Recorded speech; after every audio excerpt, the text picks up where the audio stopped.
People overdoing it, taking advantage, and even sneaking around the rules. Cruise lines have had to make some changes recently to their onboard policies. Hi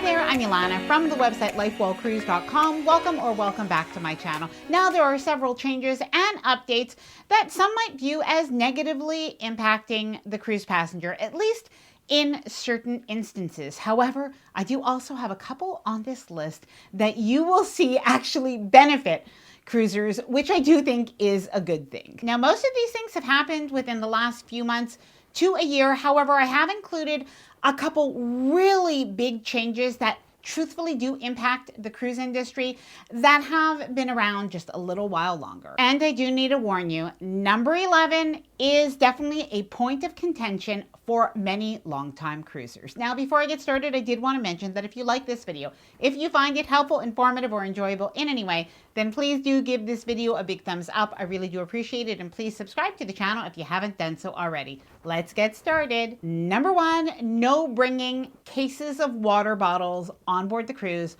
on embarkation day. Now, I remember probably less than 5 years ago, I used to give advice to people to bring a case of water bottles on board on embarkation day. And even what I used to do is actually ask the porters to just put a luggage tag right on it and it would be delivered up to my cabin. Well, no more. Cruise lines have pretty much done away with that a couple of years ago. You cannot bring cases of water bottles on board. However, you can bring a refillable water bottle and the water is safe to drink on a cruise ship. And in some cases, cruise lines allow guests to bring non-alcoholic beverages, including cans of soda. So why no more cases of water bottles? Well, one of the reasons is due to the environmental factor. I don't think that cruise lines really want all of those water bottles on board anymore. They are trying to make more of an effort when it comes to the environment. But the other reason is because water bottles have been one way that people do try to sneak alcohol onto cruise ships. Number 2, speaking of drinking on a cruise ship, Royal Caribbean's new unopened drinks policy. Now, according to people who have been on several Royal Caribbean cruise ships who have reported this in Facebook groups and on Reddit, and it's been reported on Royal Caribbean blog and other publications, this particularly affects cruisers that have a high loyalty status with Royal Caribbean, like Diamond and Diamond Plus members. Now, as part of their benefits on board, they get 4 or 5 free drink coupons every single day of their cruise. Now, the way the policy seems to work now is that if people want to bring, for instance, a bottle of beer back to their cabin, they can do so, but it needs to be opened. Now, why is this happening? Well, apparently the drink coupons actually expire every single day. So it does make sense that people are going to want to get their money's worth and might bring that beer back to their cabin. However, there are a couple of reasons that are stated for this new policy change. Now, one of them is an abuse of the system. I'm not really sure even what that is because, as some people say, if they legitimately have that benefit, why shouldn't they be able to bring that beer back to their cabin to drink later or even the next day? But other people say it's because people are sharing the package or even possibly giving alcohol to minors. Now, I'm curious about your thoughts on that. Please let me know down in the comments below. Number 3, smoking on balconies. Now, this is actually not a new change. This happened many years ago when, on the most part, people were allowed to smoke on balconies.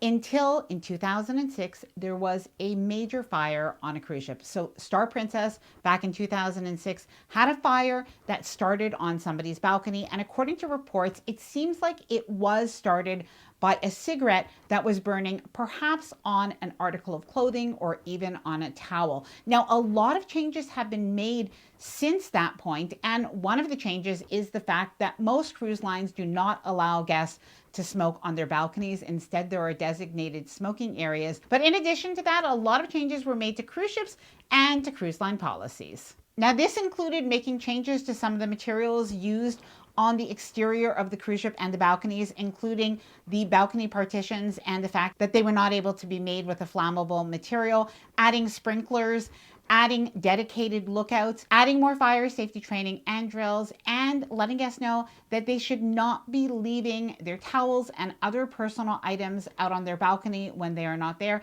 and even instructing the crew when they go into the cabin, if they see any of these items out there, that they should bring them in. Number 4, new banned or prohibited items on cruise ships. Now, every cruise line has a list of prohibited items that you're not allowed to bring on their specific cruise line. So before you go on a cruise, you'll want to check that. But there are some general ones as well that most cruise lines have. Now, some new ones specifically for Carnival is the Bluetooth speaker. Now, Bluetooth speakers were allowed in the past, and I think even were allowed but to use on your own in your own cabin. But unfortunately, what a lot of people say happened was that people were using them in the public area, were not necessarily following the rules. So what happens? They did get banned. Now, the other one, very recent, and this is because times are changing, the internet router and even the Starlink Mini. So no, people cannot bring their own internet routers on board, and cruise lines say that these can interfere with communication systems on board. Power bars on Royal Caribbean. And yes, you heard me, all power bars. Now, cruise lines have had a rule in the past that people were not able to bring surge protected power bars on board. However, we were allowed to bring non-surge protected power bars. So those were special ones, and you still can on most cruise lines. However, Royal Caribbean has implemented a pretty new rule that guests are no longer allowed to bring those surge protected or non-surge protected any multi-plug outlets. Now, they do say you are allowed to bring USB only multi-plug outlets, but none of the others. Now, why might this be? Well, there is some speculation that as more and more people were bringing these, and let's face it, technology has changed. A lot of us are really trying to charge a lot of different items in cabins, and sometimes there's only one or two plugs, but it is probably hard for security to figure out which is surge protected, which is non-surge protected. So they've simply made an outright ban. Now, if you know of any other reason, please let me know down in the comments below. Number 5, sniffer dogs in certain cruise ports at embarkation. Now, we've actually seen this on Carnival when we boarded our cruise ship in Miami, and there were sniffer dogs that were really in the embarkation area with guests, sort of checking the bags. Now, truthfully, this is the only time that I've seen it in this area, but I have seen sniffer dogs around the luggage, you know, as it's being loaded onto the cruise ship. You are able to see this, and I think that all cruise ships probably do this just the same way that we have security at the airport, etc. Now, why has this happened? I have not heard specifically from any cruise, but they definitely are cracking down on people bringing the substance on board.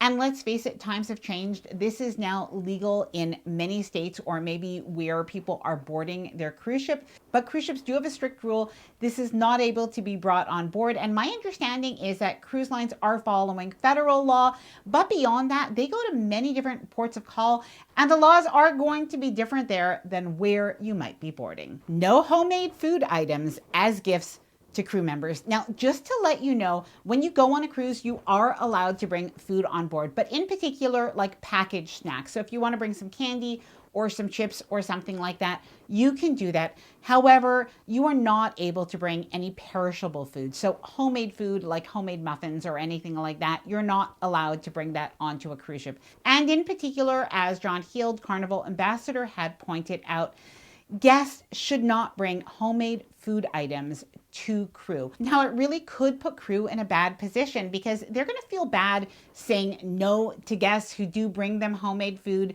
but they're really not allowed to take it. And in the past, apparently, some of them have gotten sick from eating the food, and of course, nobody would want that. Number 7, now for something that's actually pretty good for cruisers, transparent pricing without the hidden fees. Now, due to California's honest pricing law, as it's often called, which requires companies, at least when they are selling to people in California, to display their pricing, including all of the different mandatory charges. Well, cruise lines have basically decided that across the US that they were going to display their pricing, including their port fees and their taxes. And I do think that this is a positive. So at least when you do look at the pricing of cruises, and you probably have noticed this now on Royal Caribbean, on Celebrity, on Princess, all of Carnival Corporation, on MSC, on Disney, that you will now see the pricing on their website actually includes the taxes, support fees, so you actually know what you're paying without having to get to that end screen. Now, of course, this doesn't include any optional extras like drink packages, excursions,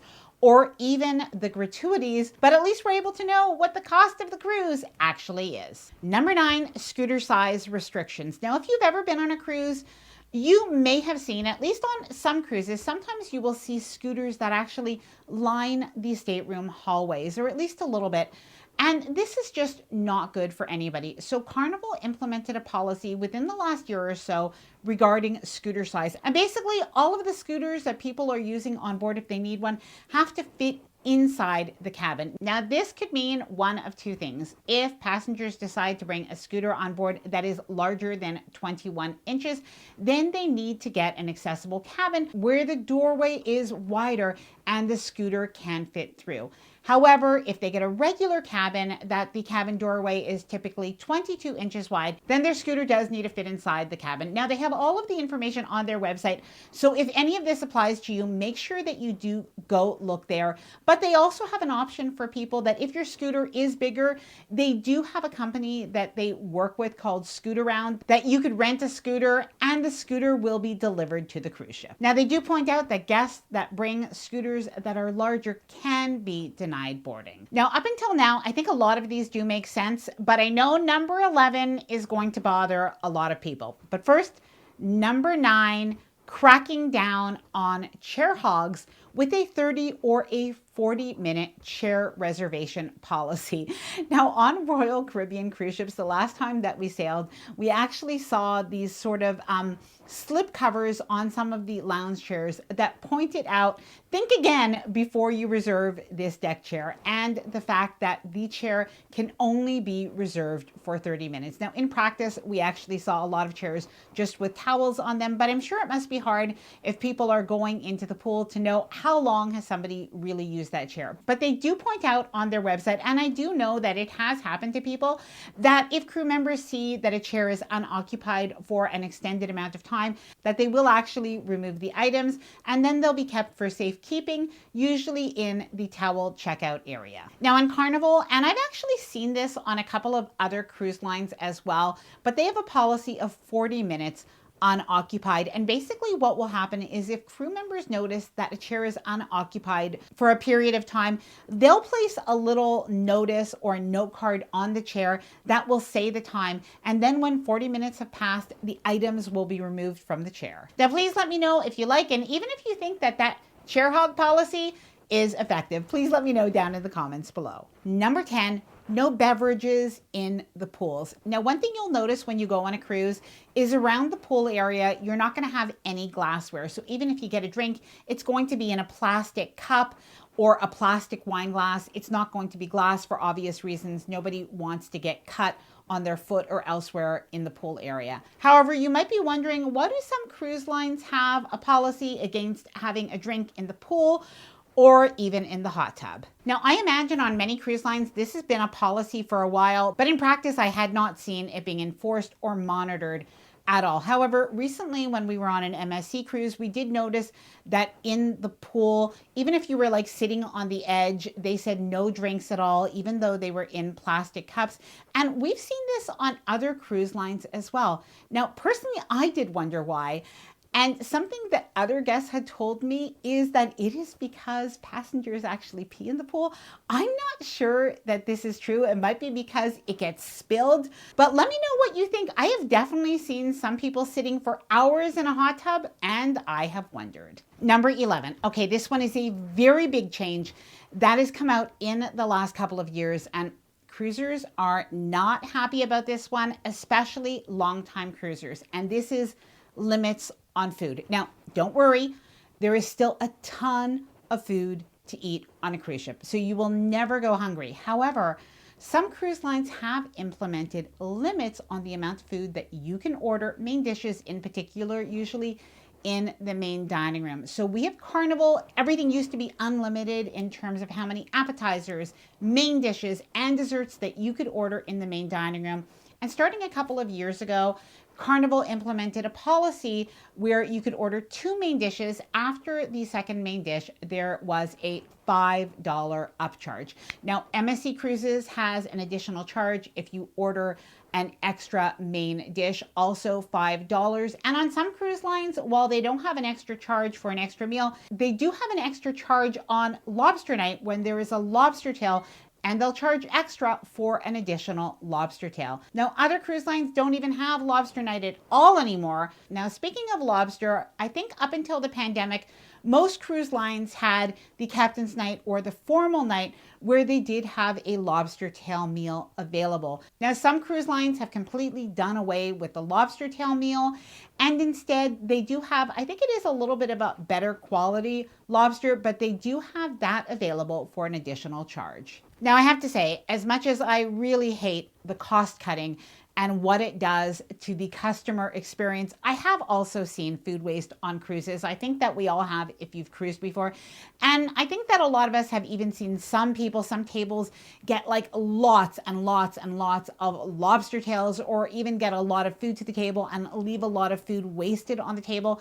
And I do think that cruise lines do want to cut down on that food waste as well. Now, just to reiterate, there is still a lot of food on a cruise, including in the main dining room. So I do not think any of us will go hungry. And if you do order something that you don't like, don't feel bad at all. You can always return that and get something else. Number 12, no sharing drink packages. Now, this is something that bugs a lot of cruisers, because when you go on a cruise, if you buy the drink package, or even if you get one of those bundles, usually both passengers in the cabin have to get it. So regardless, even if somebody doesn't drink very much. And just a few years ago, this wasn't always the case. In some cases, some cruise lines did allow only one person in the cabin to buy it. But like a lot of rules, there are always going to be people that are trying to get around them, just like people who try to sneak alcohol onto cruise ships in those water bottles or even in other types of containers. Yes, the cruise lines do know that people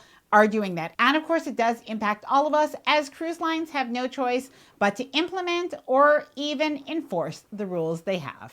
Now, beyond these rules, there are a lot of unspoken or unwritten rules. I will leave a video all about that next, but I'd love to know what you think. Which of these rules has impacted you, both positively or negatively? Let me know your thoughts down in the comments below. I hope that you enjoyed this video. If you did, please do give it a big thumbs up. I really do appreciate it. And please subscribe to the channel if you haven't done so already. Bye for now, and happy cruising.